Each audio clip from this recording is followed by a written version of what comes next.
Good morning, everybody.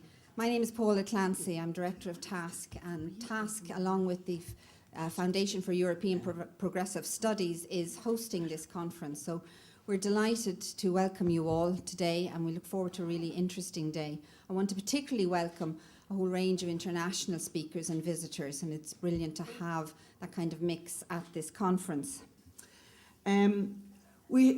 In terms of the panel this morning, one of the things that we're looking at the role of the state, the importance of dialogue around policy, but we're also looking at from different standpoints, if you like, from the standpoint of the development of the welfare state, from a standpoint that looks at the issue of managing and regulating financial markets, and also from the perspective of the role of the state and the wider policy process in terms of investing in a new strategy for recovery.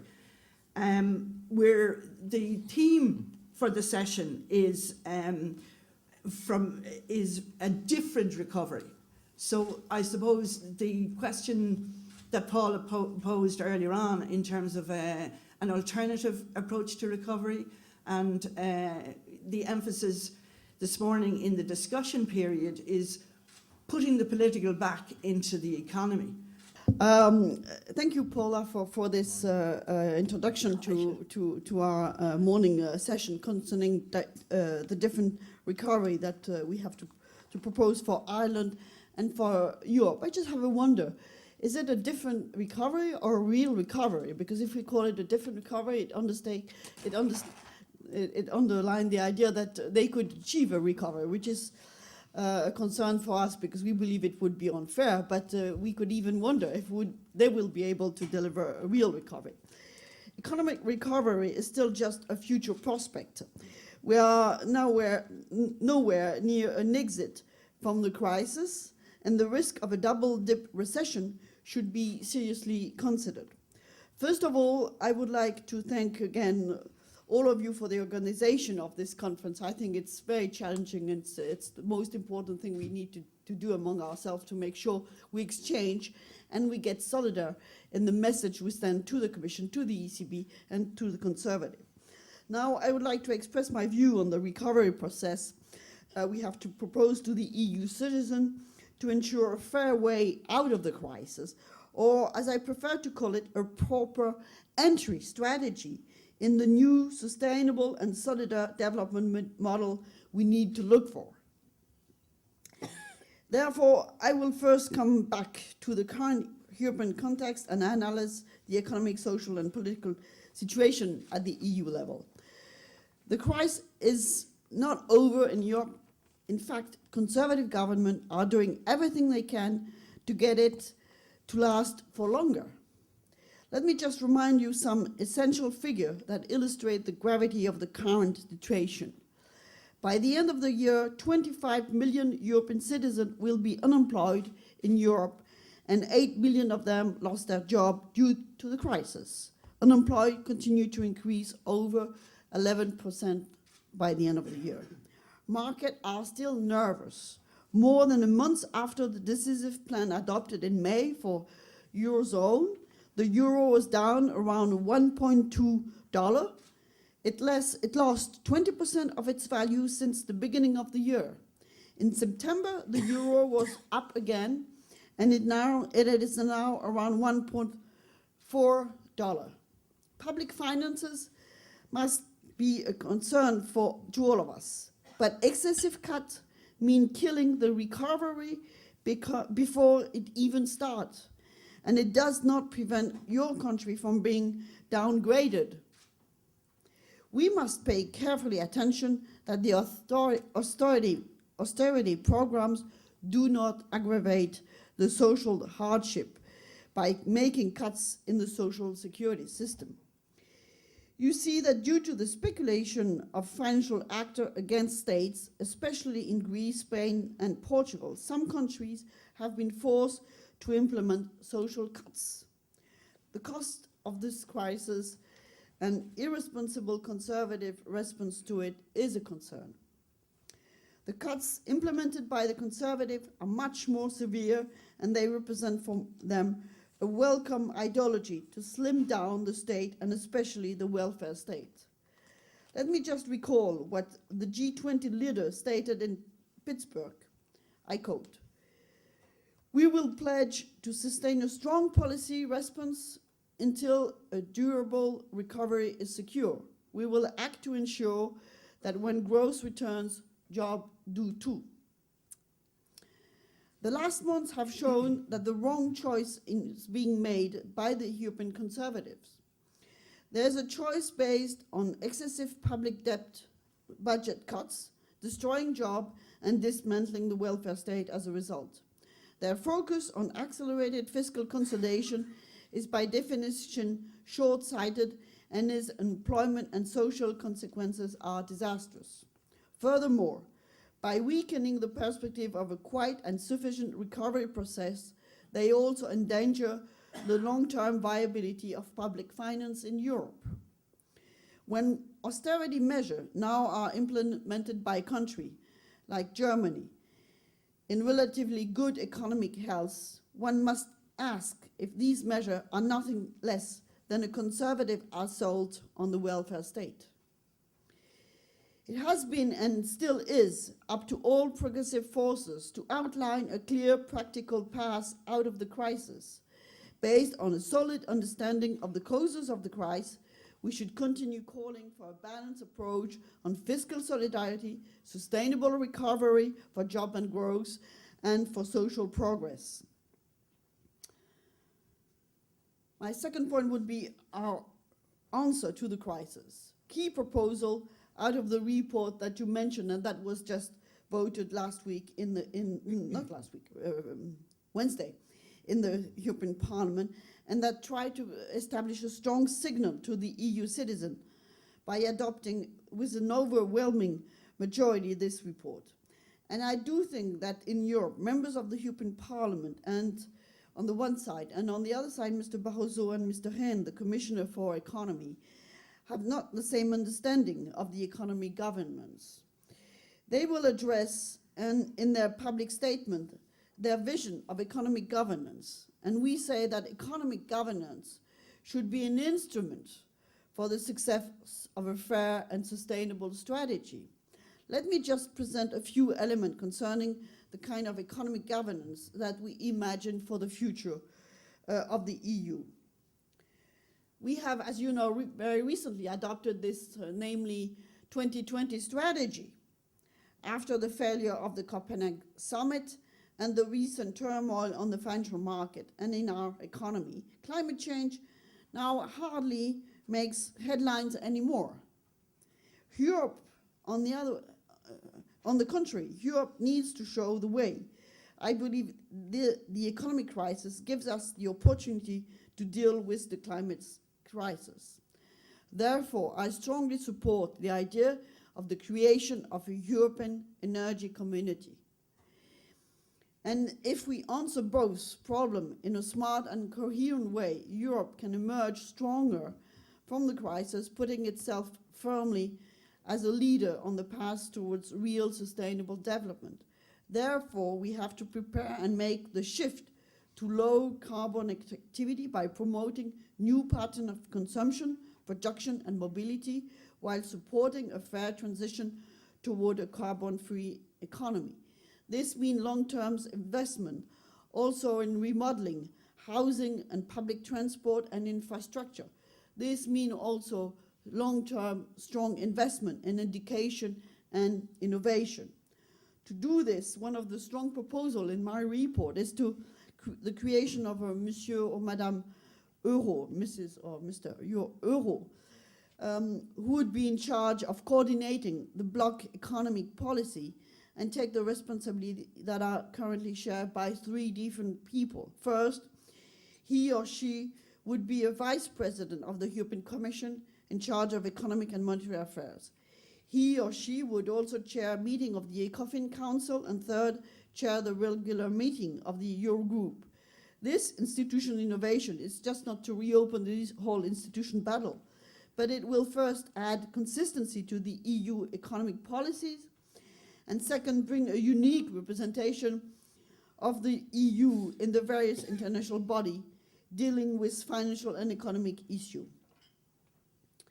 Concerning the terms of the current debate on the macroeconomic governance, we are also convinced that this debate should not only focus on the situation of country having excessive but also excessive deficit, sorry. We should not only concentrate on country having excessive deficit but also surplus in order to create the condition of a balanced, sustainable and fair recovery for all member states. The Commission should also tackle the issue of the large divergence existing between member states concerning the tax on labor and capital. And this tax reform favorable to the labor factor should also take into account environmental consideration. My third point would be regarding the financial market strategy we need for a real recovery. We all know that the deficit and debt issue constitute right now a major concern for the future of Europe, and that European citizens, like the Irish people, want Europe to propose other measures than sanction and punishment against countries facing fiscal difficulties. We think that the conservative solution is extremely dangerous because it will dampen the recovery path of Europe, lead to a new recession period, and increase the gap between EU citizens and their institutions, whereby at the national or at the European level. Financial markets have not stopped their attack on the Eurozone because they fear a sovereign debt has been replaced by the fear of sluggish growth. This is the reason why the conservative project to tackle the deficit and debt problem will not work. If a government intends to please the market by slashing public spending, it is mistaken. Markets are increasingly worried about cuts and their consequence on growth.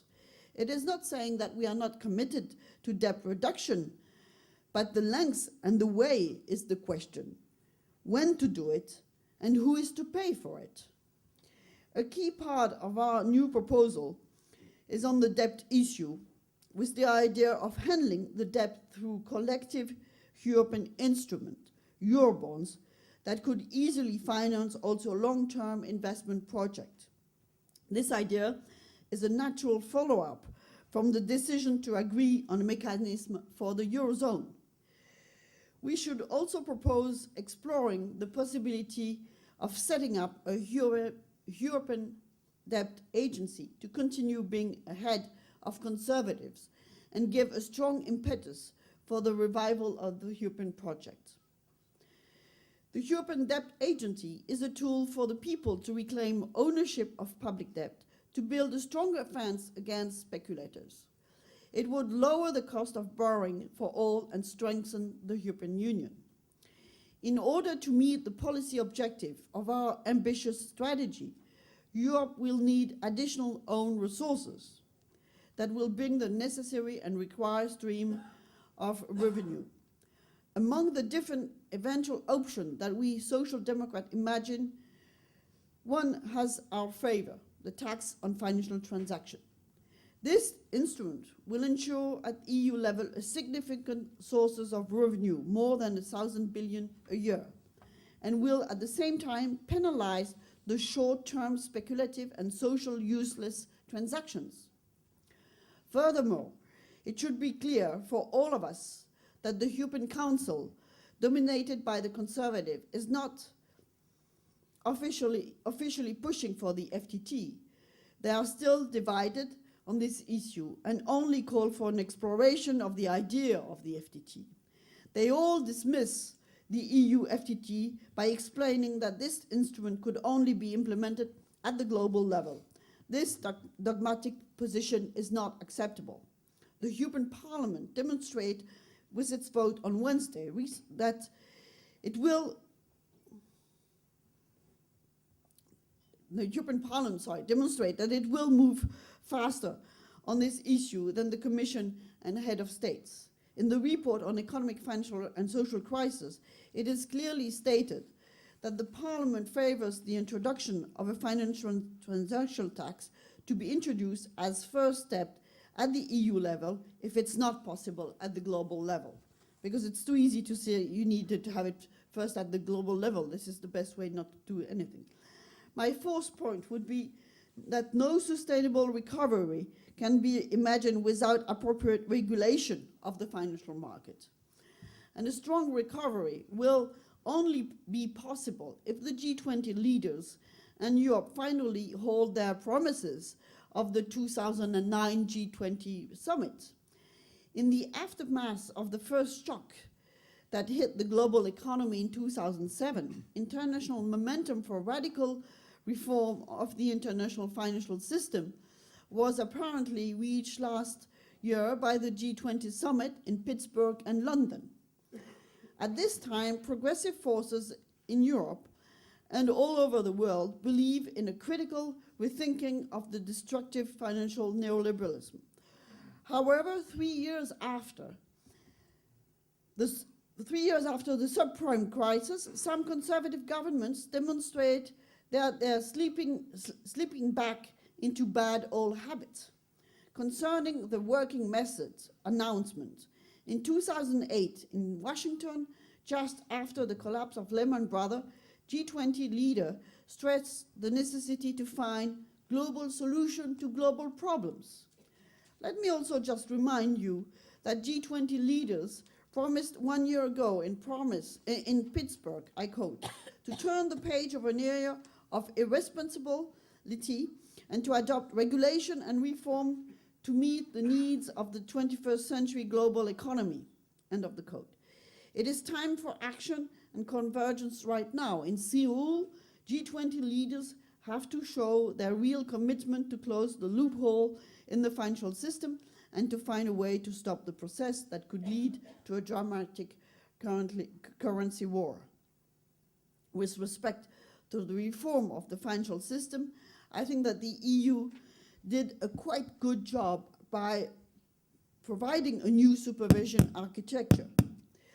But establishing first a European Systemic Risk Board in charge with the detection of risk that could pose a danger for the financial system as a whole, and second, the 3 sectoral authorities. There will be next step, and there will also have to be a binding competence for settling disagreement between national supervisor, and last but not least, credit rating agency will be submitted to a direct supervision by the new European Security and Market Authority. Tighter control at the global and regional level of credit rating agency is essential in order to control methodologic rules they employ to prevent any conflict of interest and to apply strong sanction. We propose, because we believe this is not enough, so we propose the creation of a European independent credit rating agency that will bring more diversity and objectivity on the oligopolistic credit rating market. What we still wait in Europe are appropriate rule and tight monitoring of derivative products. Finally, let me conclude by saying that now I really think that the time has come to demonstrate a strong commitment and a political leadership to make it possible for Europe and each of its European member states to face the current major crisis, social and financial challenges. Therefore, we Social Democrats call all for a strong commitment to the added value that our European project brings in order to get Europe out of the crisis and ensure that tomorrow European citizens will have a decent work, will escape poverty, and will have more faith in the ability of our union to pave the way for a fair and sustainable recovery. Thank you very much. And first of all, thank you for inviting me to this very interesting conference to discuss the most burning questions in a crisis-ridden Europe, not to say a crisis-ridden world, in which at least I think that we have only seen the beginning so far, and I'm afraid it's going to be much worse than we have seen so far. I've got a very strange title on my presentation, the economics of symbol and symptom. What does that mean in this connection? And I think it must be the idea of a Swedish guy sitting in the room here, because he has read my book. He's the only one who can read Norwegian, I think. The Rise and Fall of the Welfare State is the title translated. And one of the chapters here is actually a chapter called The Misery of Symbol Politics. And I'm going to talk about that in a way, because what I've seen in Norway and in Europe over the last 10, 20, 30 years is that there is a growing gap between the expressed political goals of the politicians and the parties and what happens when they are in office.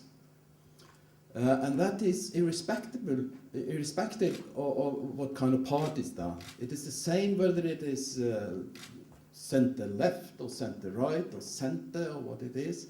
They promise us a lot of things, but they do not deliver. So there is a lot of well-intended rhetoric from the governments, but very few results on a number of areas, particularly when we come to social policies. And this increasing gap between rhetoric and practice, in a way, leads to apathy among the voters, non-voting, increasing non-voting, and increased support for right-wing populist parties that are sort of people be fed up of this politician that promise and not carry out what they promise. And I'm not now thinking of politicians that's come out with a lot of promises in an election campaign and don't do anything afterwards. That also happened, we know. But I'm thinking of the situation in which they do. But I'm thinking of the situation in which they do come up with a lot of promises, and they do a hell of a lot in order to follow up the promises when they are in power. But in spite of that, they do not succeed in solving the problems which they promised us. And that is the problem that I started to work on a bit in Norway, because the situation is the same in Norway. Maybe you think that Norway is a special country because the Nordic model, which is being considered all over the world to be a very successful model. A lot of people are looking to the Nordic model to copy it because it has been so successful. And it's true, we are better off than most of the rest of the world. But I used to say in this way that we are still at the top deck, but it is still in Titanic. So we are going down, but we are still at the top while we are going down. And we are going down because power relations in the Nordic countries also have changed considerably over the last 20, 30 years. Let me take some examples, very clear examples from Norway and from the rest of Europe as well. There has been an enormous fight against poverty and inequality from the politicians across the political spectrum in Europe and in Norway over the last 20, 30 years. But at the same time, poverty and inequality have increased. The exclusion from the labour market has developed in the same way. In Norway, 11% of the workforce is currently on disability pension. It's a doubling since 1980. And the politicians has now for 20 years been fighting and promising us to reduce this exclusion from the labour market. Every single year in the last 20 years, every year without any exception, the real developments has gone in the opposite direction of what the politicians have promised us to do. And it also takes place within the trade union movement. I don't know if we get the time to go into that, but what I call legal formalism in the trade union movement have in many situations taken over for the need to struggle. My view, in a way, is that poverty and exclusions are necessary effects of the new power relations in society. They are necessary effects of neoliberal policies. You can't fight poverty, you can't fight inequality without fighting the economic model, which is a driving force behind this development. And let me try to illustrate that by going back to the previous deep crisis, 1930s. What did we do? As Paula said in the opening here today, we had a long period in which poverty was reduced, in which the inequality gap was closed in Europe. And why did that happen? What kind of political instruments we used in order to achieve that? And why has it come to an end in Europe? And I will use, as also mentioned in an intervention yesterday, that to me the question of power, social power, economic power, political power, is decisive in understanding this. We have to talk more about power. I think it's too little, it is addressed too little in the discussions we have. It is not a question of reasoning. It is not a question of convincing people of what is correct and what is failed policy. It is an interest-based struggle we are involved in. There are not correct policies for everybody in this society. The policy which is we consider as completely failed serve certain interests in society. That's the reason why they are being pursued. So this is an interest-based struggle, and we have to have that in mind. And to me, in the last resort, welfare is a question of the distribution of resources in society. And the distribution of resources in society is exactly a question of social power. And what is it that gives social power? A lot of things, strong organizations, mobilizations, all that. But in the long run, I think it's important to control and the control and ownership of capital, of natural resources and so on, form the basis of social power in our societies. And what happened after the 1930s crisis, we also have to have in mind there that we had to go through a period of fascism and Nazism and war before we came there. So the prospects are not the best. But after the Second World War, at least,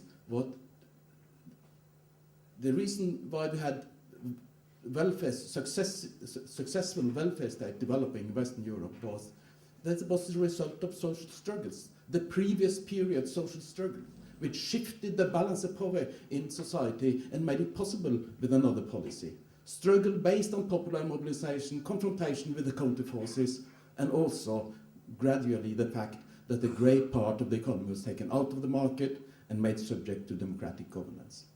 I have a very simple model here to sort of, what was the power basis, what were the pillars on which the welfare state was built? And I think it was three important pillars. One was the so-called social help state, the minimum state, which started to be developed under Bismarck in Germany at the end of the 19th century, with the minimum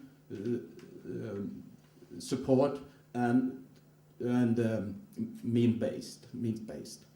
That was the minimum welfare state. What took the welfare state up from this minimum level up to the level we have in the Nordic countries today is the social struggle from the labor trade union movement.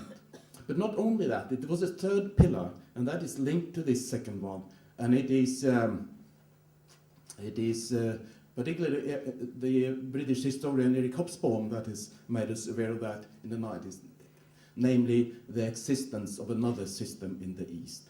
During the Cold War, it was decisive for capitalist forces in Western Europe to get support, popular support for their model in the system competition between the West and the East. And that was one of the important reasons why the capitalists in Western Europe accepted to go into a sort of class compromise with the labor movement in order to develop, to accept that a great part of the value added was used to build social welfare.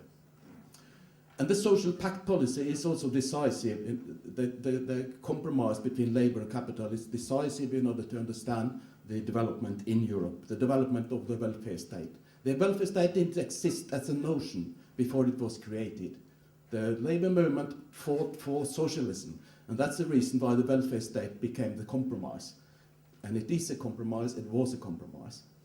but it was a result of a shift in power relations, because through all this mobilization, through strengthening the labor movement, they were able to shift power relations in society sufficiently to make the other side retreat. And the social dialogue and tripartite cooperation developed in Europe.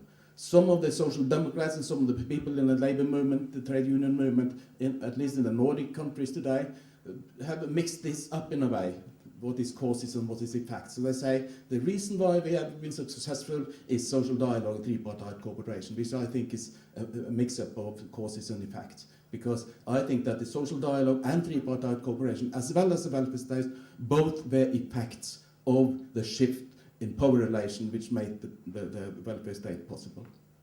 So what happened in the post-war period, that we experienced great social progress, but the backside of the medal, in a way, was that the effect of this great success was that the labor movement, the trade union movement, was depoliticized and de-radicalized in this process.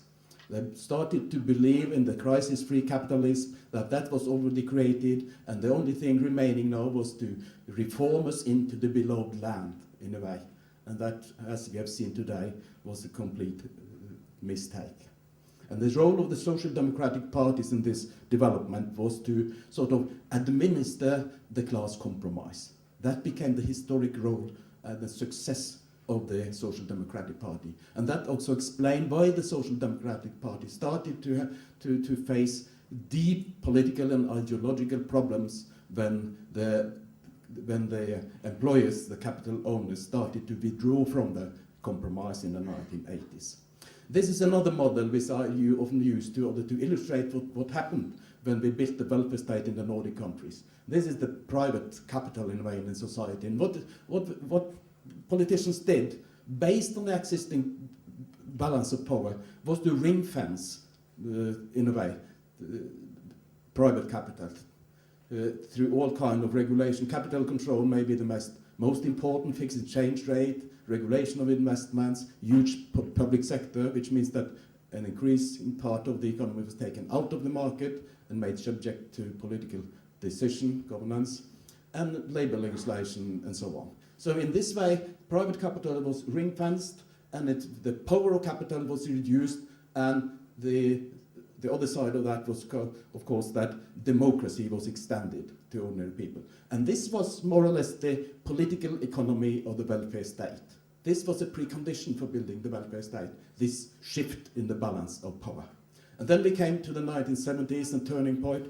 You all know that. And what has happened over the last 20, 30 years of this model? It has been deconstructed, and it took 20 years to do it. Fixed exchange rate disappeared, capital control disappeared, the regulation of trade, regulation of investments, public sectors shrinking, labor legislation under attack. So this is the situation today. And if my analysis is correct, this gives us a very, very sort of dangerous situation for the welfare state. The welfare state cannot survive under these power relations that we face today. So either we win back power or we lose the welfare state. And what has happened in this global balance of power is, as we know, one of the pillars has disappeared and nobody cried either as it developed. But that means that it is the social struggle, the sort of the level of the social struggle that we are able to mobilize that will be decisive whether or not we are going to save the welfare state. And today it's even worse because we have got on top of that the pressure from the financial and economic crisis. So the misery of symbol politics is that power relations have disappeared from the agenda, also in the labor and trade union movement. They don't discuss power relations anymore. Social problems are increasingly individualized because if you are not able to sort of identify the driving forces, the power relations that create the new situation, the only way to attack these problems is by individualizing them. The workfare has completely taken over from welfare, and that means also that you individualize the problems on the labor market. Poverty policies only attack the symptoms of poverty and not the driving forces and sources of poverty.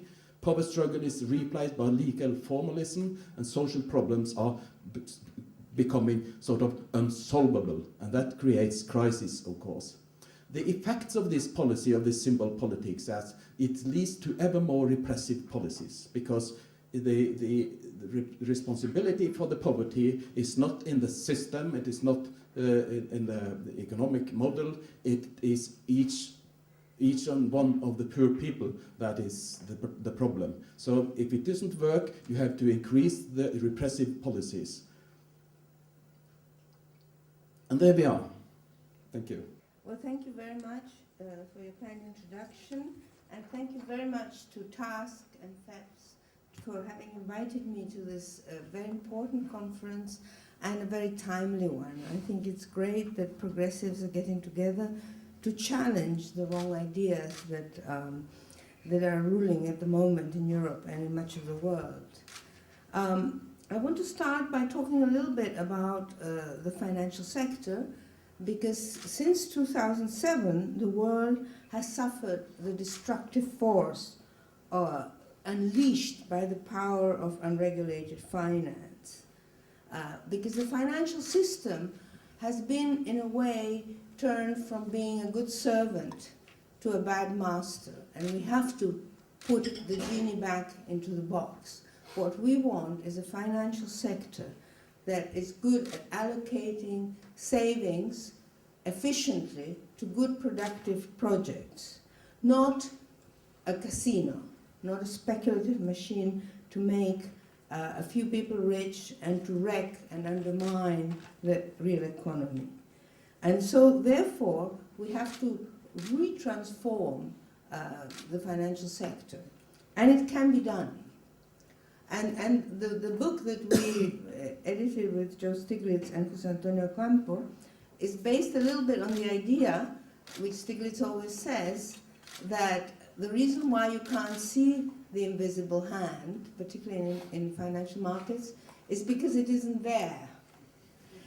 So you have to use the visible hand, which is, of course, the state and the democratic institutions. And in fact, the way things are today are not inevitable.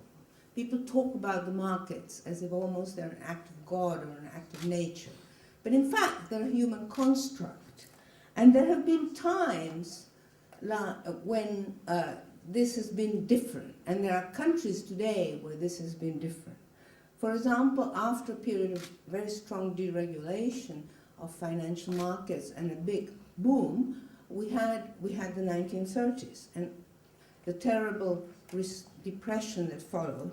And as a reaction to that, and as a reaction to the popular anger and the struggle, as was mentioned by the previous speaker, finance was actually very well regulated. For example, in the United States, you had the Glass-Steagall Act, which separated proper banking from speculation, for example.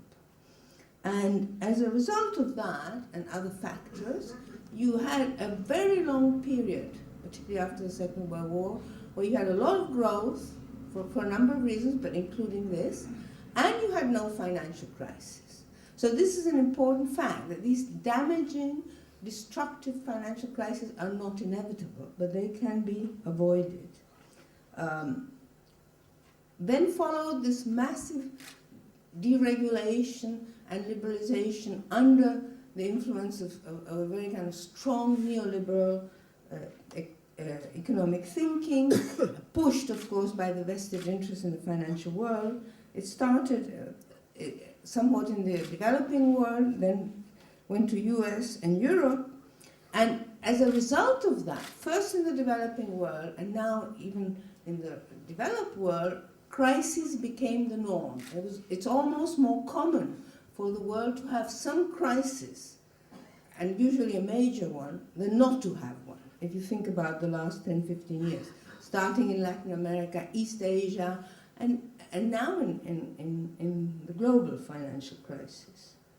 So as I said, this is not inevitable, and as a result, these crises, and their terrible costs on the real economy. I've heard people here say in Ireland, this will last 10 years, and then we'll get out of it. But this is exactly what happened in the 80s in Latin America. We talked about a lost decade. And my God, you don't want a lost decade because it's terrible, the toll it takes in terms of growth, of jobs, of investment, of poverty. And so this is something that we do not want. So one of the answers is the need to regulate so that they serve the real economy in the financial sector instead of undermining. Because what we have had, and I was at a meeting with Zapatero and he said, at the beginning of the crisis, we said that we would regulate markets, we governments. But in fact, what has happened, and you know it, the Greeks know it, the Portuguese and the Spanish above all, is that the markets are conditioning, determining almost what policies they tell you you need to follow. And they are also the wrong policies. So what I don't have time to go into technicalities, but what are some of the key features that a good regulation should have? And there is a lot of international consensus, as Pavanj so clearly presented in the G20 statements, but not enough delivery yet, that we should regulate countercyclically, because one of the problems, as you so well know in Ireland, is this boom-bust pattern, which I think is not inevitable. Because there are countries, like Germany actually, like Canada, which did not have boom-bust cycles of lending to property. It does not have to happen. You can introduce actually quite simple rules, as the Canadians did. You can increase the requirements of how much you lend as proportion of the value of the house you're going to buy. Quite a simple rule. A first-year economics or accountant student could design it. And it works. Why do they tell us, I think, that it's so difficult and so complex? Because the complexity actually serves the needs of the people in the financial sector because it increases their profits. But it doesn't, up to now, have not had problems. Why is this in the banking sector? It's not because they're particularly clever, it's just that they had so many crises before, they paid such a high cost, say in Latin America, that they know that it's very important to regulate the financial sector. And I think one of the key points to stress is that a well-regulated financial system, which is actually stronger, will support a future recovery. The financial sector now is saying, you know, we shouldn't be regulated because we have to lend. They forget the fact that they're not lending anyway. But the truth is that there's a strong financial sector will actually support long-term economic growth. And looking at it from a sort of more Irish perspective, I think the points that Pavanj raised about rating agencies, absolutely crucial. I mean, rating agencies have been appalling in rating developing countries. They made the East Asian crisis much worse. They've made all the crises East Asian crisis much worse. They've made all the crises in Latin America much worse.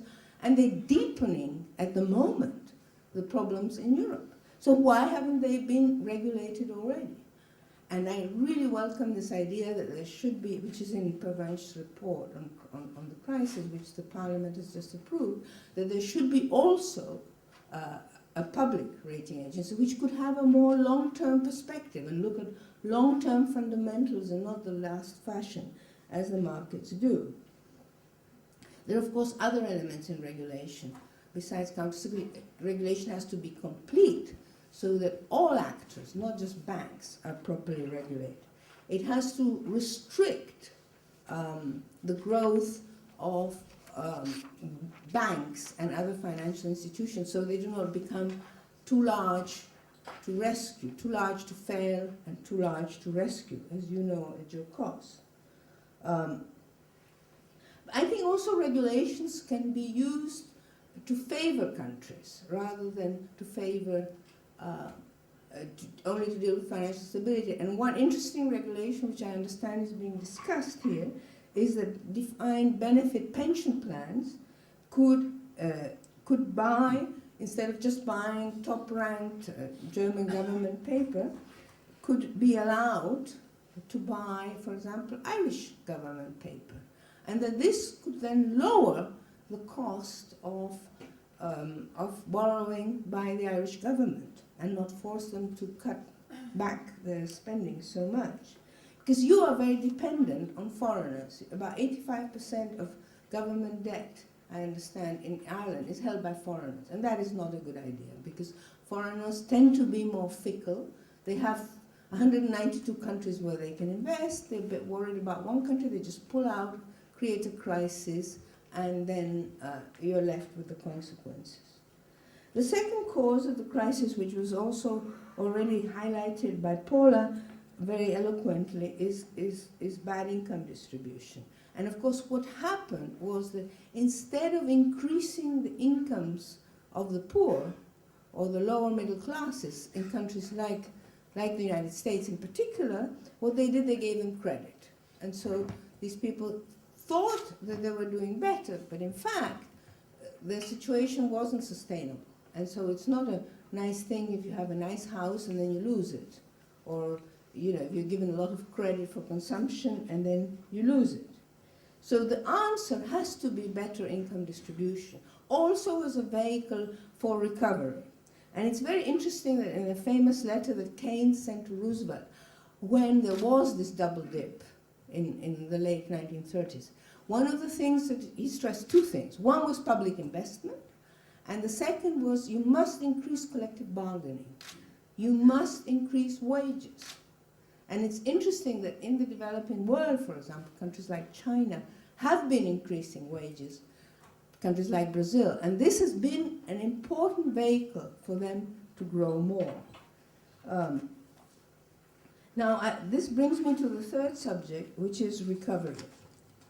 And I think it's not just bad economics that's being used at the moment by the right, but it's actually bad arithmetic. And people like Martin Wolf, who's no lefty, has actually argued this very clearly. What he says is, if you have private sector, you have the households who are very heavily leveraged, very heavily indebted. So they cannot spend more. In fact, they're increasing their savings. You have companies that do not want to invest because there isn't enough aggregate demand. If you're an entrepreneur and you want to invest and you know that demand is falling, you would be crazy to invest. So you know that the private sector will not generate aggregate demand. And if you're a country in the Eurozone, you cannot increase exports that rapidly because you can't control the exchange rate. So the only source of possible increases in demand or limiting the reduction in demand is the government deficit, and particularly government spending. So it's a question of arithmetic, that if you then on top of that slash government spending, you will make the problem worse. And I think this is a particularly serious problem in Ireland because I've been looking at some of the data, and I'm no expert on this economy, but it shows me that within the EU, the private sector debt, both corporate and the financial sector, is the largest in the EU. If you add them both, households and companies, you have 290% of GDP as debt in the private sector. So the private sector is very limited by how much, in the short term, unless there is growth, it can expand its spending. And therefore, on top of that, as I said, cut very quickly government spending is really decidedly creating problems for current and future growth. And I have talked to people in the city before I came, and they gave me exactly the same message that Pravanch was saying. We know that Ireland is good at fiscal consolidation. They can do it. They've showed it.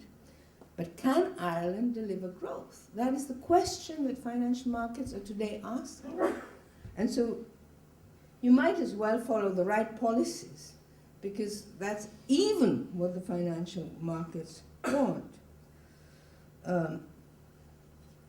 Because there is this arithmetic that if you, again, simple arithmetic, if you slash debt, but at the same time your policies are leading to less growth or decline of GDP, the ratio of debt to GDP doesn't go down, unfortunately. So you might as well follow policies that increase growth and therefore increase what you're dividing by, and therefore the ratio of debt to GDP will fall that way to the real economy, creating more jobs. And the IMF has in a recent paper calculated that if you cut GDP by 1%, if you cut government spending by 1%, you will at least cut GDP by 0.5% and possibly more. So the links there are very strong. Of course, there is a debt problem, and so you do need to consolidate, but it's a question of how rapidly you do it and at what magnitude. And whether at the same time as you're cutting government spending, you can have complementary measures which privilege growth. And I think, for example, I saw a speech by John Burton from the Irish Labour Party, and it seemed to make a lot of sense. She was talking about a strategic investment bank that would invest in infrastructure, in green energy. And I think what you could do also is to push for a greater use and a greater expansion of the European Investment Bank, because this would not be seen as part of your government deficit, but it could help finance SMEs, give loans to the banks, the commercial banks here, which then on-lend to SMEs. It could directly finance new infrastructure projects. You also have a weapon which, to my surprise, for I think ideological reasons, governments have not used. You have injected so much money into banks like Anglo-Irish, and you have not used them as an instrument. You own them. You, the taxpayers, you, the citizens, own them. Why not tell them, lend more to SMEs? Don't ask them to do it. You can just tell them, they're yours. Use the instruments that you have. And there are, of course, a lot of interesting ideas in this TASC report, like loan guarantee schemes and so on. And I would also urge for, and this is also a visible hand, it was for a long time not fashionable to use public development banks. I understand that the one that you had in Ireland then was closed, but I think development banks actually work rather well.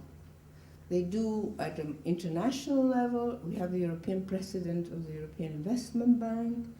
Countries like Brazil, practically all the lending after the crisis has been through their National Development Bank. Countries like India as well. And they have helped deliver growth. So I think use the institutions that you have, but think like, say, in the US, the Obama administration is thinking of creating an infrastructure bank. I think these are important things. I would like to finish with the European dimension. And again, put it, I think, almost as a simple arithmetic question. The markets, and I think the Commission, are forcing the countries that have problems, that are perceived to have problems, like Ireland, but also, of course, Greece, Portugal, Spain, to deflate. At the same time, some governments, like the UK government, who are actually not under real pressure from the markets, because interest rates in the UK have actually come down this year, the spreads. They may have some fear from the markets, but are using it, as the previous speaker said, partly for ideological reasons, to cut back the role of the government, are also having strongly deflationary packages. And Germany, which is a country with a very large trade surplus, and where the problems of debt are really not very serious, is also got a major deflationary package. Now, all these countries are trading with each other. They're major trading partners. If everybody at the same time is imposing deflationary packages, this is very bad, because it will lead to less growth, less employment. And it's as if the 1930s hadn't happened, as we have not learned. The lessons of the 1930s that were so clear in 2007, 2008, and that the G20 pushed forward, seem to be suddenly completely forgotten. The dominance of the right, the dominance of the market, have led to a process of complete amnesia. And I think it's quite scary, and I think the response of progressive thinking is really very crucial. And so I think this leads to very important, of stressing the need of a European-wide plan for recovery. And I would just like to finish by saying that, as Pervenche was mentioning, Germany and France are trying to put together some reform package which would imply imposing sanctions and incentives on countries that do not adjust so quickly. I think the time to discipline countries is actually earlier, during the boom times. The times when people should have been disciplining Ireland and Greece, because of course big mistakes were made, was in the boom times, not now. Now is the time to provide more space for these countries to recover, to emerge, not to punish them, to help them. For example, I think these ideas of a new European Debt Management Office are excellent.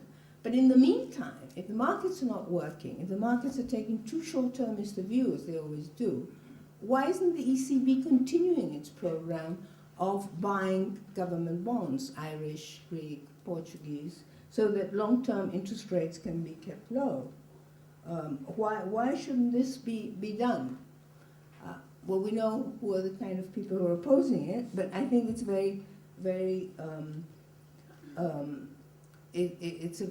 it's a tool that exists there, that when it was used worked well, and I do not understand this kind of ideological fear of doing the things that actually work for the real economy, and that can be done without major cost. Thank you very much.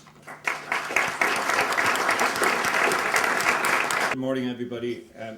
This week, I think we opened up quite an interesting debate, for the first time perhaps, about the future direction of the economy. And the Taoiseach this morning is in the Irish Times with an extensive interview responding to this, and I think it's important to keep that going. So for that reason, I want to kind of concentrate my remarks this morning really on further development of this question about the pace and speed of adjustment and the question of investments, as Ursula said.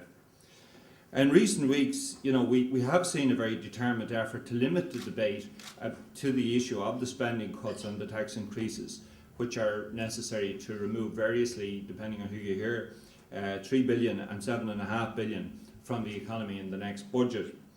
And I really think, this is the wrong starting point for all of this, because I don't think the key issue is about the parameters of tax and expenditure.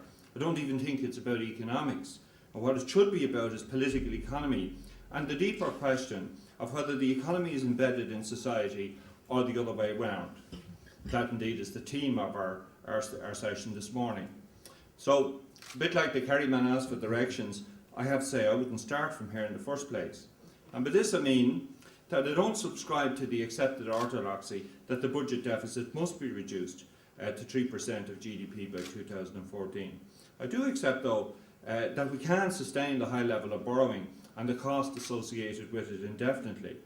But the target date of 2014 and the figure of 3% are arbitrary. More importantly, they can't be attained without doing permanent damage to the economy and to the fabric of society. And I want to explain why I think that is so. And again, taking up the theme that Stephanie addressed in her remarks, growth is the key. Fiscal retrenchment cannot be achieved through austerity alone. And some months ago, you'll remember, it was being confidently asserted that the green shoots of recovery would shortly be seen in various places. It was not to be the case. The CSO data for the second quarter of the year revealed, in fact, that GDP had fallen by 1.2%. The truth is, the government is delusional about the effects of the fiscal crisis on growth. But markets can assess the reality, as she said. And that's why I think even after 3 fairly brutal budgets in which we've taken 13.3 billion out of the economy, the cost of borrowing has risen rather than fallen. The Financial Times put it fairly succinctly some weeks ago when it said, the problem for Ireland is no longer a question of profligacy, but whether the country has been too austere in its efforts to reduce debt at the expense of growth. And similarly, Adam Posson, who is a member of the Monetary Policy Committee of the Bank of England, pointed out in a speech in Hull on the 29th of September that low growth, if it persists, can cause people to drift from short-term unemployment into long-term unemployment, and to a point where ultimately their skills become obsolescent and they find it harder and harder to be considered employable in the economy. The same way machinery and plant which is taken out of production temporarily, just mothballed, eventually becomes decommissioned permanently. And the combined effect of factors like that is to permanently reduce the size of the economy. And you know, the interesting thing is, while a lot of external observers, like Martin Wolf, who has been mentioned, could see the fallacy at the heart of the Irish government strategy, it was for a long time a very lonely furrow to be trying to plough with a domestic audience. Now, happily, if one could apply that word to any aspect of this matter, I think the position has begun to shift a bit in our direction there. The publication of the SRI Quarterly Economic Commentary on Thursday has added a significant new direction to the debate. As they put it, it's important to note that we have grave doubts about the wisdom of the parameters of the austerity programme, where such high levels of savings will be sought in such a tight time frame. The problem arises because an austerity package of 15 billion within 4 years could damage the potential of the economy to grow its way out of recession. Well, why, you might ask, would any government persist with policies which are so obviously failing? The answer lies in the difference between a political economy approach and one guided by classical economics. The latter is based on models and precepts which assume certain things which don't really occur in the real world. Very interesting to observe the way so many establishment figures have been deployed to press the case for austerity. For example, speaking at a dinner of the Dublin Chamber of Commerce some short time ago, Peter Sutherland addressed himself to some of the arguments that we have been making in the public domain. In particular, he made the case that in the late 80s, fiscal contraction had in fact brought economic expansion. This, I believe, is known to economists as the expansionary fiscal contraction hypothesis. The problem is, mere mortals don't go there. The problem, I think, is that the conditions, actually, in a serious point, are not anything like they were in the late 80s. As at that time, Ireland had the benefit of 2 currency devaluations and the implementation of the 1986 Single European Act, which was such a magnet, for foreign direct investment into Ireland. But particularly, we weren't then experiencing a synchronised global downturn. So I don't think we can expect growth from fiscal contraction. In any event, this hypothesis has been undermined in the last week, or well, probably the last fortnight, I suppose now, by no less a source than the IMF, because they argued that fiscal consolidation equivalent to 1% of GDP leads on average to a 0.5% decline in GDP after 2 years and to a 0.3% decrease in unemployment. Now, as Stephanie touched on, actually, further simulations that they carried out showed that slashing expenditure in an environment where interest rates have no more room to fall doubles the contractionary effect of such cuts compared to a situation, say, where the central bank of a country, we're not in that situation anyway, but if we were, where the central bank has the scope to cut rates further, because in such a situation then you can actually expect a decline of 1% of GDP rather than the historical trend of a 0.5%. And if in addition to that everybody else is cutting at the same time, well, the effect of the fiscal contraction is further magnified. Now, a second argument which is deployed, though in fairness not by Mr. Sutherland, is that the certainty generated by austerity will give people the confidence to spend money and to reduce their savings, with savings levels in the country are very high at the moment, in around 10%. Now, this is known as Ricardian equivalence, but frankly it's all neoclassical guff again, quite honestly. As I don't know anybody, I don't know if you do, I don't know anybody who thinks like that at all. But I'll tell you one thing, colleagues, I do know an awful lot of people who don't know whether they'll have a job in 6 months or not, and are saving every cent they have in expectation that they will be in dire straits in 6 months. It's quite the reverse. Now, it seems to be generally believed too that we can actually compensate for the effect of a deflationary strategy on the domestic demand side of our economy by growing exports. Now, domestic demand accounts, as you know, for about 60% or more of economic activity. It's not that exports are not important, they are extremely important. but they've held up very, very well during the recessionary period. And you have to think of this. I mean, at a time when every country is trying to pull itself out of recession by increasing exports, it seems improbable that we're going to be able to increase our market share. And it's worth reflecting that the singular emphasis on exports is why we're having the currency wars. The book that Rogoff and Reinfeldt wrote about the 800 years of financial crisis made that point quite strongly, that if everybody's trying to pull their way out of recession by increasing exports, it simply can't be done. And again, Martin Wolf referred to this some time ago, and he said, well, if that is our policy, we'll have to try and open up diplomatic relations with the people of Mars, because they're the only people who are going to be in a position to buy these exports. So anyway, the point is that if that is a valid argument, then it makes no sense at all to sacrifice the domestic side of the economy in the expectation that we can pull out of it by this alternative export strategy. Because the domestic side of the economy is really the only possible serious prospect for an increase in employment. But I hear you say, what choices do we really have? If we don't show firm intent to get our borrowing below 3% of GDP by 2014, the bond vigilantes will get us. We have to ask really, I mean, how strong is the evidence for this? I mean, Stephanie has touched on, you know, what her experience of the real attitude of the bond markets is. And we tend to assume here a disposition on their part, which they have never stated. And in fact, where you can look for evidence, you can look to a person like Hans Blumstein, who's the head of bond markets and public debt management at the OECD. And he was quoted in the Financial Times on the 11th of this month saying that there was a great danger that some governments might go too far with austerity measures as they sought to reassure investors that they were tackling their deficit problems, and that in turn could jeopardise their economic recovery. Now, more recently, the case for the 4-year austerity programme has been presented in terms of being necessary because of our obligations to the European Union. Now, I personally can't see how this is the case. We don't yet have economic government in Europe. We are talking about it. Europe is talking about it, certainly. We don't have it yet. And as things now stand, monetary policy is made in Frankfurt, but fiscal policy is still a national government competence. But what though of the Stability and Growth Pact? Now, for all practical purposes, I think that disappeared in a puff of smoke in 2003, when it became clear that neither France nor Germany were willing to accept any discipline or the imposition of any fine on them for running budget deficits at that time in excess of the figures stipulated by the pact. Now, what moral authority, say, for instance, would the deficit hawks of Germany now have in seeking to impose a fine on a small country which was trying to get out of this difficulty without ruining its economy at the same time?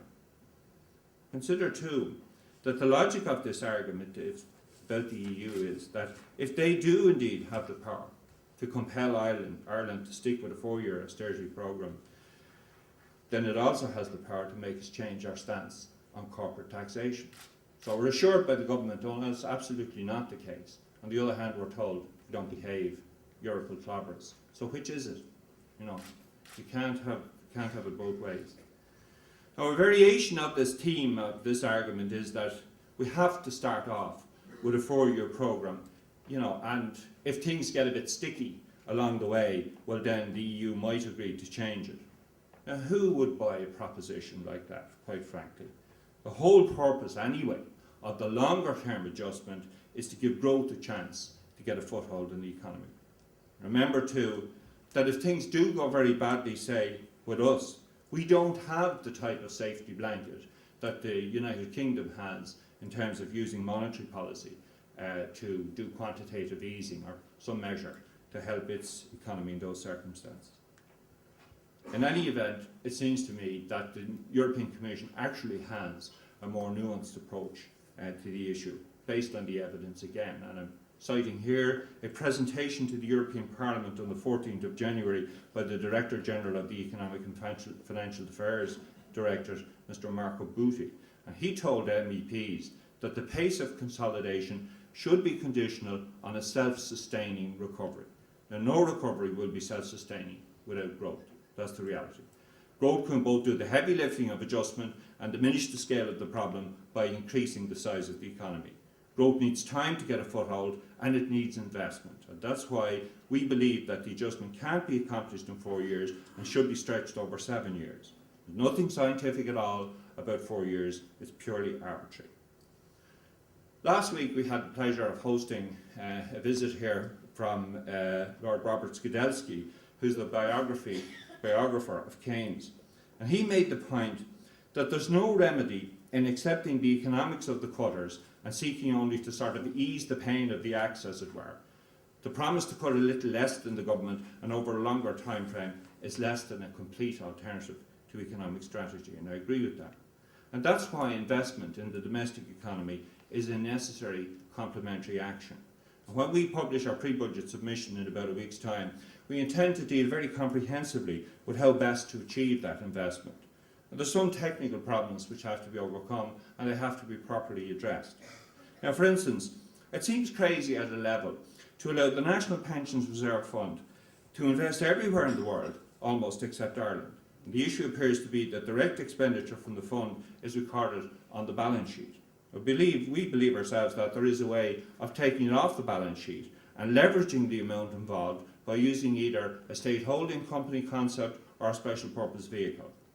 Now, just to give you an example of a practical case where that approach might work, is in respect of water conservation. We know that that is a serious issue for us in the country at the moment, because we're losing so much due to the debilitated state of our infrastructure. But by establishing a national water company and having the local authorities of the country transfer their assets to it, the pension fund could be used to capitalise that company, provided there's a way to remunerate the investment. And so the huge job which has to be done could be done if we can find a way of remunerating that. And leveraging and getting into that area is entirely possible, I think. Now, there are many infrastructure projects. Broadband is another obvious one that we have. We purport to have a smart economy, or to want a smart economy here, but we have it with a level of broadband penetration which is, I think, one of the lowest in the OECD. But if we could advance some of those projects, we could improve competitiveness on the one hand, provide employment, and also a stimulus to domestic demand. Another avenue of approach which we've been working on fairly actively with the Construction Industry Federation and others is to try to get the private sector pension funds to bundle their investment potential together and to select projects, maybe less ambitious projects, but projects like, for example, a rebuilding of hospitals and schools and things of that nature. Now, the truth is that every €1 million which are invested in infrastructure can give you between 8 and 12 jobs, and it also enhances the productive capacity of the economy. You need to be selective and decide what is the most labour intensive, and at the other hand, what is the way that you can get the best result in terms of productive capacity. But by focusing on infrastructure, the impact of investment is less likely to lose out to imports, a point that's often made, in opposition to the proposition of stimulus, the grounds of having a small open economy. But it is not true if you do it in an investment way, in this particular way. Now, ladies and gentlemen, some people say that we've no right to bequeath debt to future generations, but it's hardly wise either to bequeath them a smaller economy. In other words, sustained low growth can become a self-fulfilling prophecy. And if so, we risk a deflationary spiral in which austerity will kill growth and jobs, leading to higher welfare costs and less tax revenue, necessitating, even more austerity to deal with that. And who can say, is this not the experience of fiscal retrenchment so far? Remember, we have taken 13.5 billion out of our economy in fiscal retrenchment, and what good has it done us? It's just driven us further and further down. It's certainly the same type of experience that Japan experienced in the 1990s. And again, taking Stephanie's point, I agree completely. This is a terrible, terrible prospect, but that is a real prospect facing us, a lost decade and a lost generation. The citizens of the country are confronted really by a very dark Hobbesian sort of vista, an austerity plan which is nasty, mean, brutish and sharp. To stay on course is not only economically dangerous, it's politically unwise as well, because the distributional unfairness which is inherent in this policy may induce the type of societal reaction which will undermine any chance we have of long-term stability and prosperity. In conclusion, I just want to make this point. Just as in 1987, the crisis facing the Irish state today has two major components: a high rate of unemployment and a very large national debt. The difference is that external conditions were much more benign then. But even with expert-led growth in GDP of 4%, both the volume of personal consumption expenditure and the numbers of work both declined. Then as now, decision-making was centralised in the hands of the Department of Finance. Then as now, the instrument of choice for dealing with the deficit was large-scale expenditure cuts, a point reiterated by the Taoiseach again in his interview in the Irish Times this morning. And we are still living with the consequences of those cuts in our health service.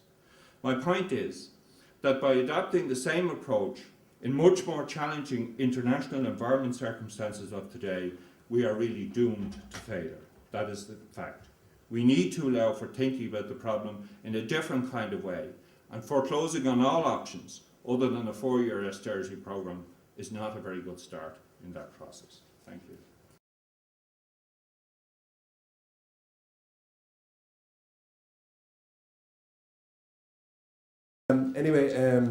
The first thing I want to say, I very much enjoyed listening to both Pervenche and Stephanie today and yesterday, and hearing what's actually happening. For example, the European Commission. I look forward to reading the report, including point 1, which didn't go through, and point 2, which did. But I agree very much with David about the economy should be in the society, not society in the economy. And in relation to that, finally moving to the power issue, we now have a budget coming up in about 3 weeks, and 4 weeks or whatever, and then we have the 4-year plan. Now, unfortunately, the way it is at the moment is like everything seems to be in the political, seems to be around the economy because of the financial crisis or whatever. But so when the next election comes and we're all going to vote, and the major opposition parties have committed to this 4-year plan, will it be a case of voting for whoever will move the deck chairs best around the Titanic, or what will we be actually voting for? I mean, what are we supposed to do? How can we get change? I mean, what are the possibilities to do anything? I mean, if one was a conspiracy theorist, one would say this idea for national unity on the part of Fianna Fáil is a very good way of making sure they have a chance in the next election, if you want to be cynical. Okay, thank you. Thanks. I do want to make just 1 or 2 or 3 observations, particularly in relation to foreign contributors. That, an awful lot of people write on Krugman, and people write every day from abroad about Ireland, and very, very much is related to their own agendas. But I think what certain people from abroad may not fully understand is that the scale of catastrophe in the Irish banking system, and both the direct and indirect effects of that. And that is absolutely enormous. It is one of the biggest ever, certainly in modern times. And it overlays everything, and it overlays, to a great extent, certainly in my opinion, the changes in the last year. People saying, oh, the budget deficit will be there anyway, even if you didn't have to finance the banks. But the point is, there was the mismanagement of credit and the mismanagement of the banks that caused an awful lot of the fiscal deficit in the first place. So I think that dimension has to be brought into bear. Now, I was fascinated by what Stephanie said about financial regulation and about the financial systems and servants and masters and about being poor and delivery and all that type of thing.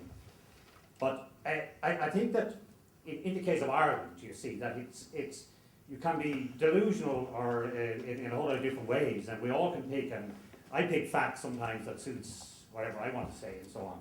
But I think one of the problems with the markets, with the financial markets is, look, maybe we were wrong to join the euro. We did join the euro. We're there. We managed the economy bloody awful. The European governance is not, European economic governance has not caught up with the monetary union concept. We're there in the middle of this. Ireland has given, or those in charge of running Ireland, you talk about financial markets, they've given financial markets about 200,000 Kalashnikovs to spray on us.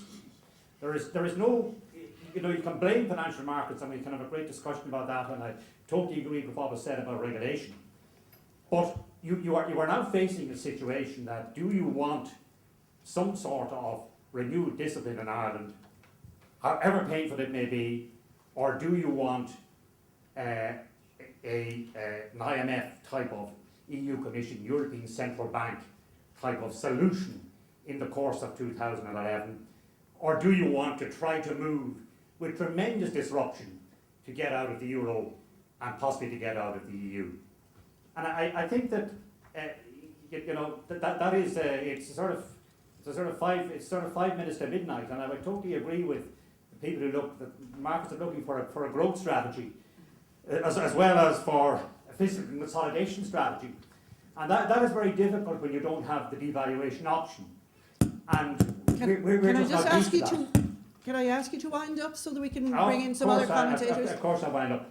All I want to say then is really that in addressing Ireland, that we should be careful about delusions that we might like to foster. My name is Roger Cole. I'm the chair of the Peace Neutrality Alliance, and I am in favour of some cuts. For example, there are 7 Irish soldiers in Afghanistan, so we could withdraw them from Afghanistan. That would save money. We have the Irish Army participating in EU battle groups, the cost of which is the guts of €1 million. If we withdrew them from the battle groups, we'd save money there. So, there are people in favour of cuts for a good reason. The question I want to ask is David Beggs. You see, I'm watching television and I'm seeing the French trade union movement going on strike to defend the French pensions. And I see the Irish Congress of Trade Unions organising a photo opportunity. Now, I'm nothing against photo opportunities, but you do think that maybe the political establishment would react better to something more aggressive than coming to a conference and organising a photo opportunity.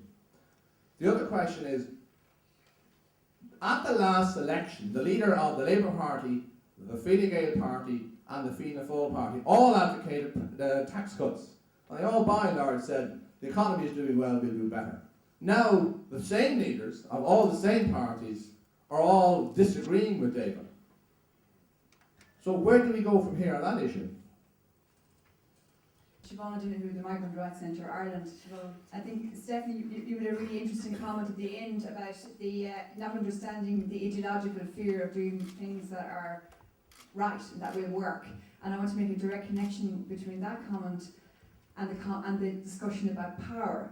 And of course, there are direct implications and consequences for what happens as a result of doing the right thing and making choices which actually ultimately redress balance in the power imbalances within society. And power is never handed over, it is always struggled for. It alters the very nature of relationships and relations within society, including within our own organisations, our own sectors, not just the other, about how we operate and how we organise ourselves. And I just would be very interested to hear a little bit about maybe some of the ideas or maybe advice that you can give to us in this room about how we can contribute to, I suppose, altering relationships and altering power dynamics in a way that benefit all of the people of society and not just a few. And I think I say that, I think it's a real challenge to us all.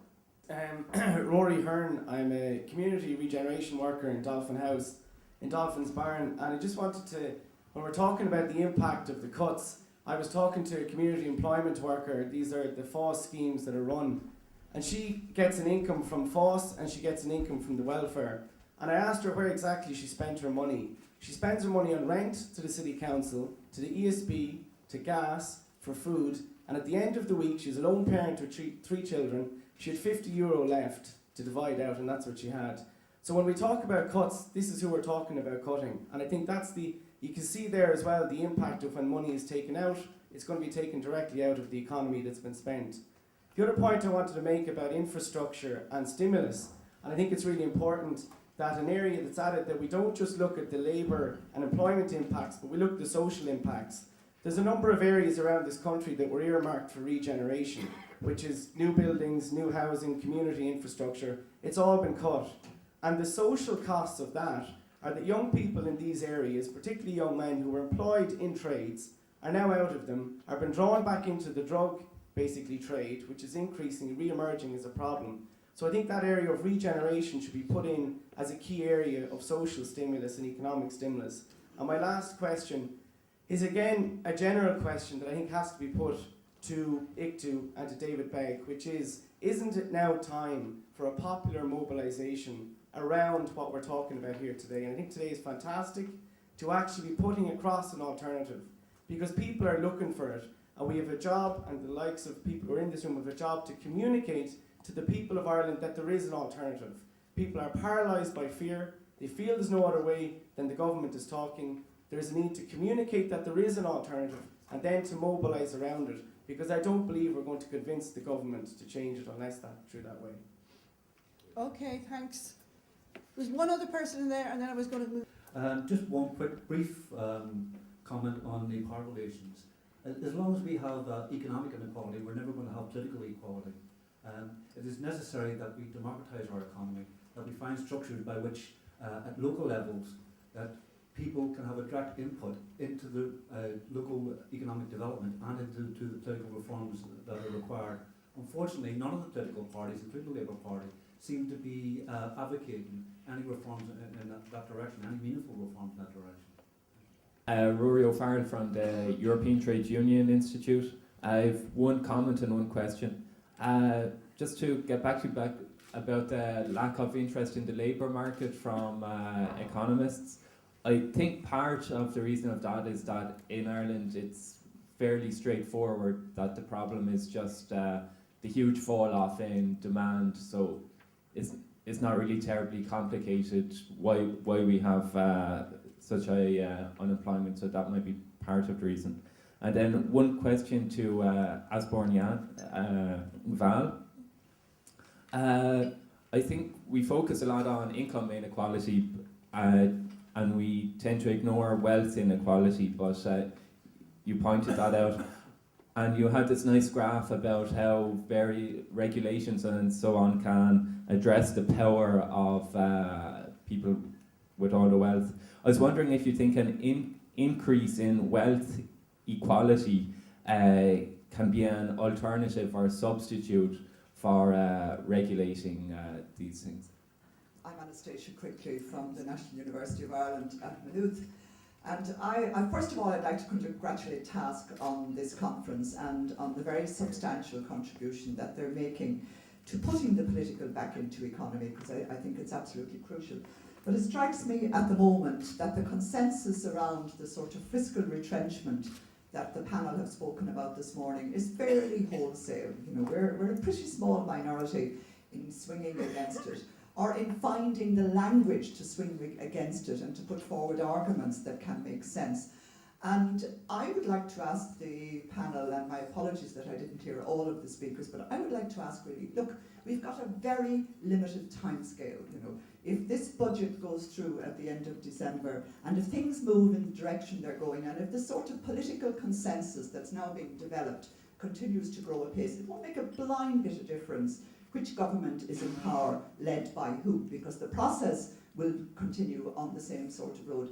So I want to ask you, within the very sort of short window we have, do you have any comments about what could be done, how it could be done, and how a general opinion could be pushed behind it? And I suppose in particular I'm asking David, what do you intend to do at this point in time to begin to shift the political very directly back into the economy? And I suppose secondly then I'm saying, and it's a bit following from Siobhan's question, how do you think we can restructure relationships to make sure that the political does get put back into economy? I mean, part of the problem is, even events like this morning, it's a particular segment of society who make themselves available to be here. It's a particular group of us who hear the arguments. And we are caught in our own silos. The trade unions are caught in their silo, the academics are caught in their silo, and the community sector is caught in its silo. Now, there are moves to shift that, and I commend everyone who's involved in next Saturday's Claiming Our Future event. But what do you feel you can do, and what sort of advice would you offer us breaking out of that? Because it seems to me putting the political back into economy won't happen if it's only economists who are engaged in the process. Thank you. one of the things that has been the case, if from a political analysis point of view, is that it's a centre-right party, but it's also a populist party. And that's one of the challenges for anybody who's trying to generate an alternative strategic political movement, I suppose. Anyway, I'd like to give both Provence and Stephanie and our other speakers a chance to respond to some of the questions that have been put to them. Thank you for this discussion. I think it's what we are doing here is more than important. I would say, in somehow, the Conservative, they don't need to do it so much because they have a natural space to join their forces. That's the market. And we need, if we want to build solidarity, it means we need to work more than them. And this kind of event, this is what it is about. So this is maybe answering the last question. And I really appreciate the idea that the wrong strategy is to go, everybody it's in own silo. Because we also know that one of the reasons for this crisis is that you had these silos and that market sector were not overlooked with its macroeconomic dynamic. So I think I'm not going to interfere in trade unions issue here in Ireland. What I know is that, like you mentioned, David, the fact that on the 29th of September we had this first Euro demonstration in Brussels was a real success. But on top of this, you also need to think, also if you want to put politics inside economy, about solidarity among member states. And what market do, and credit rating agencies are very good at this, is to isolate and put the guiltiness on bad countries. And when you are in a bad position, you go in the corner. You don't dare to raise your, to look forward and to be proud of what you are and to put your back straight. Well, let's do this. Let's say it's not, I mean, of course you had, this is what I said to Papandreou when he came in the European Parliament. I told him, you're guilty because the previous government, the Conservative, they had cheated with the figure. And your government has been guilty because they have allowed this real estate bubble without doing anything about it. And Brussels has been guilty for not saying anything about this real estate bubble because the growth and stability was not about this, was not about real economy. But then, and this is why I think the network between think tank and political and social democrat is so important. I'm not going to compare the situation we are now with the situation with developing country, but they did it at some stage. They realized that they need to join forces to organize their strengths. Because it cannot be, okay, it's enough for this, I think you've understood. Just three last points. The first one is related to the first question, what to do when we come back to power. I think there's one topic that we don't so much discuss. Of course, there's no devaluation, except when Germany, by putting the pressure on their wages, are able to have a de facto devaluation. We don't discuss so much restructuration of debt. I know it's a touchy topic because it's put the reputation risk on the one who is doing this restructuration. But in the end, if you want bank to pay, this is the only way out of it. So I think we need to, and also this is one topic, if you want to be consistent about it, you're not going to do it on your own. You have to discuss it at an EU level and at the global level when politics take the lead over economy. Someone said people are paralyzed by fear and so they don't dare to move. I think this is very important. And I had the feeling that in France this was the case for some time, but now it's over. And it's over for many reasons. Also because the fear has been used so much by the government and by our president, Sarkozy, when using the theme of the Roms. And behind the Roms, it's not only a minority issue, it's a migration issue. And so it's the whole social cohesion of the society that is touched upon. I'm not saying that you're already there. But you really need to be careful when it comes to this point, because then it's really the disruptive of the social contract that is behind. Last point regarding the Growth and Stability Pact, because I think as social democrat, we are always guilty of not being consistent when dealing with public finances, because we are much better at spending it than keeping the threshold. This is how the other one wants us to be.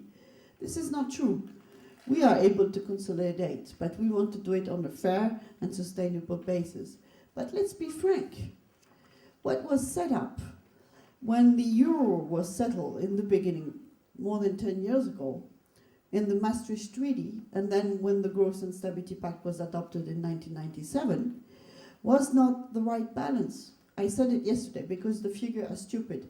It's the more, for me, it's the infantile child stage of an economic policy to have these two figures. No government could deal with its economic policy with these two figures. But nevertheless, the Growth and Stability Pact has demonstrated to be much more smooth than the markets. And what is happening now, and what was provoked by the Greek crisis, is that the markets are back again inside the Eurozone, which we had been able to get rid of when we had created the euro.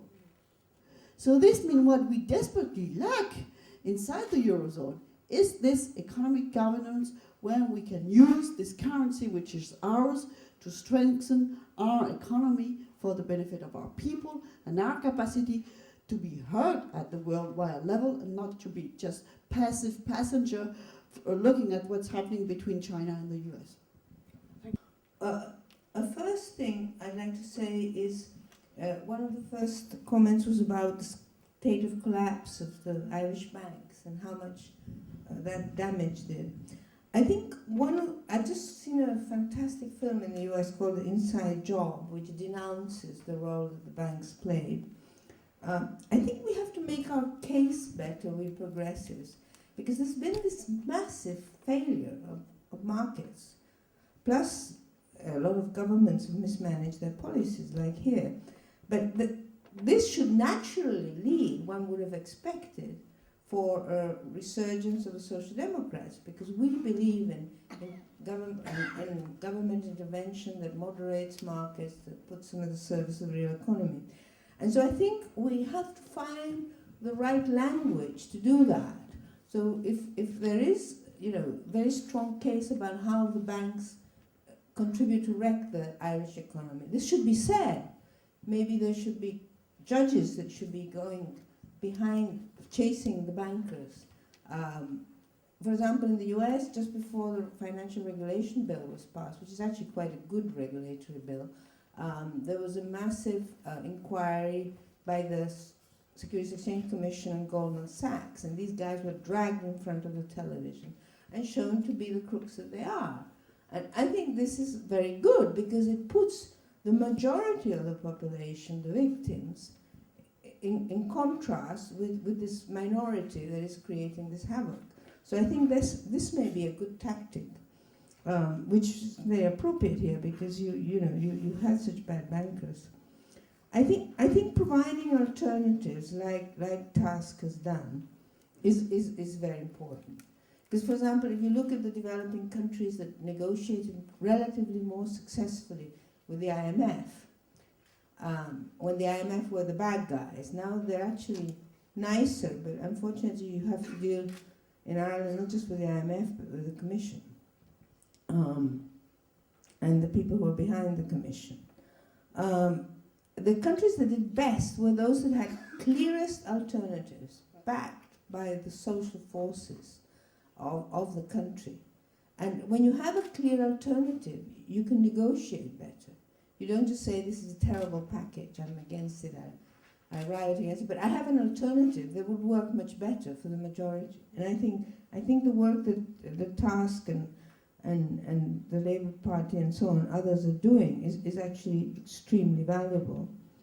I think in terms of I don't feel qualified at all to give opinions on Irish politics, but I can tell you about the story of what happened in Brazil when the Brazilian economy was under pressure from the markets because Lula was going to be elected. And the previous president, who was not of the right, actually, Cardoso, signed quite a good deal with the IMF, in which part of the money was going to be disbursed during the next government. And he made all the leading parties sign it, including Lula. And that was actually helpful. But it was a good package. It was a good package. So I don't know what leeway Labour or progressive forces have to say, yes, we are willing to be responsible. We would sign up to a package, but perhaps not this package, because this will just lead us into recession. Because you need to show responsibility to become electable, but on the other hand, you don't want to accept a package that from a purely economic point of view, and even more from a social point of view, is totally unacceptable. Thank you. Thank you. It was one very concrete question about the wealth equality, whether it could replace regulation, if I understood you correct. And I really don't think so, because rather the opposite. The one is dependent of the other, I think. We need to regulate, we need to limit the power of capital in order to give the possible democratic room for maneuver in order to introduce different social policies, I think. The other thing is, somebody asked how to make change. What are we going to do if we win power, government power? And have some experiences from Norway, because we had a very an enormous mobilization from trade unions and social movements in 2005, where we got rid of this right-wing neoliberal government in Norway and was able to get a majority for a red-green government, Social Democrats and Socialist Left Party, which is in the current government in Norway. And we did that by first by putting pressure on the Labour Party to push it to the left, to leave the previous privatization policies and to campaign on the anti-privatization platform, which was quite an achievement in Norway at that time. And we forced the Labour Party into a coalition with the Socialist Left Party. And this was successful, and we were able to win the election through this polarization of the discussion which we achieved, and which made it quite clear for the voters that there were different alternatives. And that was a success for a while. And the problem was that it was difficult to keep the pressure up during the period after we had elected the new government. So slowly, after 1 year, 1.5, 2 years, this government started to sort of slide back to business as usual again. And that is the challenge we are facing now. There is a real opinion poll majority for the Conservative Party and the right-wing populist party in Norway. It's been there for many months now. And the reason for that is that the red-green government do not deliver what was expected and what they promised. So my advice to you anyway, I'm not going to advise what the trade union is going to do in Ireland. I do not know enough of Ireland about that. But one thing we learned in Norway, keep the pressure up also after election, after you have got your people into the government.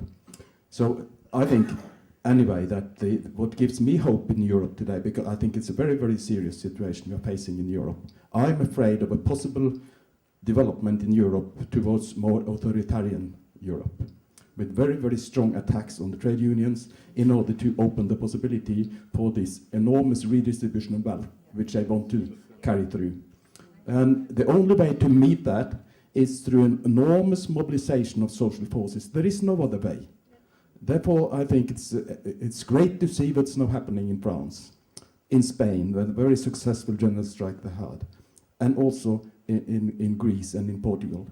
And whether we like it or not, and based on the experience in each country, whether we are able to do these things today or not, I think at least it's the same in Norway. We are not like the French in Norway either. But anyway, we are working in order to prepare our members for this confrontation, which will have to come in order to stop this development. Because what we have to do is to democratize the economy. In order to do that, we cannot achieve that without achieving a shift in the balance of power between labor and capital. And in order to achieve that, it is only an enormous mobilization of social forces that can achieve that. Thank you.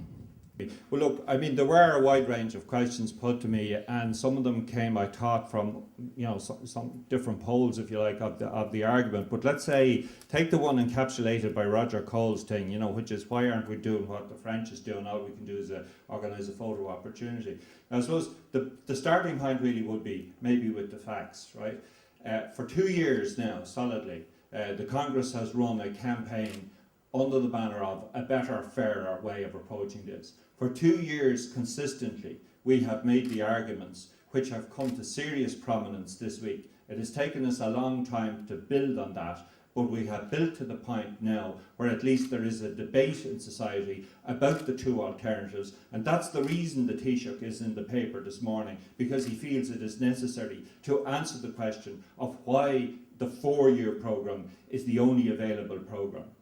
Now, in terms of what happened during the 2 years, apart from the advocacy, apart from the huge range of documents and press conferences and everything else that was done, there were 3 major demonstrations involving about 120,000 people on the street on each occasion.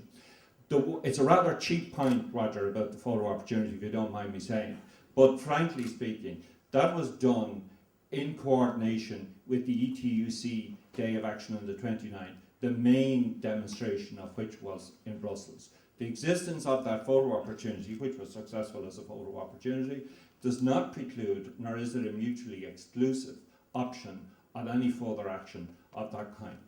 But now, let's also, since Willie talked about being delusional, let's not delude ourselves. What is the attitude of the Irish people? Are the Irish people the same as the French? Anyone here think that? You know, they're absolutely not the same as the French. And bring in Irish people. Yeah. Okay. Apart from that, they are not, you know, they do not welcome a trade union leadership which would say, well, let's go on the street and start burning cars and things of that nature. That's not where they are at the moment. Now, it is absolutely important for any trade union movement to align its, if it purports to try to lead social movements or social commentary, to align itself really, as far as it can, with what the people of the country are willing to do. I would refer you to what Gramsci wrote about that, what Plenary wrote about that. Because if you put yourself into a space where you are pushing what is perceived to be by the population a narrow class interest beyond what is good for the whole population, what you will create is a fascist backlash. That is the possibility. Now, that might seem like an extreme statement to make, but just consider Irish society and where it is at the moment. Consider how this current recession will affect the middle classes of Irish society. And consider also, is it not possible that out of this could come a type of authoritarian right-wing politics, which might be very, very difficult to deal with?